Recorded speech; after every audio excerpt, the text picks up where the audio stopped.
अस्सलाम वालेकुम viewers. Drama serial बंद खिड़कियों की अगली एपिसोड में जैन जैसे लड़की से शादी करने से बेहतर है कि ज़िंदगी तन्हा ही गुजार ली जाए, क्योंकि जब एक बार दिल में शक का बाल आ जाए तो सारी ज़िंदगी नहीं निकलता।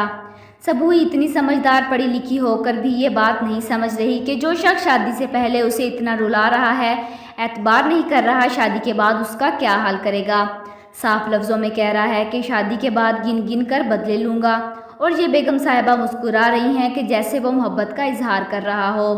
मोहत भाई का तो मुंह देखकर ही हंसी आ गई जब उसकी अम्मी उसे कहती हैं कि तुम्हें मीधत कैसी लगती है, और वह चिढ़कर अपनी अम्मी से कहते हैं कि खुदा के लिए एक बहन ने तो ना कर दी है तो क्या आप दूसरी के पीछे पड़ जाएंगी। मोहत साहब तो आज पीटेंगे जैन के हाथों। समंदर के खूबसूरत नज़ारों में जब मोहत सबूही और मीदत की तस्वीरें लेने लगता है तो जैन सामने आ जाता है और उसे कहता है कि क्यों घड़ी घड़ी कैमरा निकाल लेता है, समझाया था ना तुम्हें। घर में मीधत और मोहत के रिश्ते की बात चलती है तो मीधत अपने बाबा से कहती है कि मैं ये शादी नहीं करूँगी। तब सबूई उसे जिस तरीके से समझाती है, पीछे खड़े जैन की शक्ल देखकर हंसी आ जाती है। मेरी ज़िंदगी में अगर जैन ना होता तो मैं इतने अच्छे रिश्ते से कभी इनकार ना करती। और सबूई की ये बात सुनकर तो जैन का मीटर ही घूम जाता है।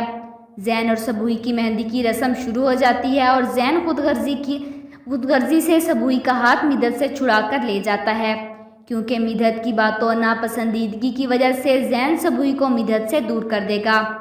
आपके ख़ानदान में कोई जैन जैसा शख्स मौजूद हो तो कमेंट बॉक्स में अपनी राय का इजहार ज़रूर कीजिएगा, और साथ ही साथ मेरे चैनल को भी सब्सक्राइब कीजिएगा। Thanks for watching.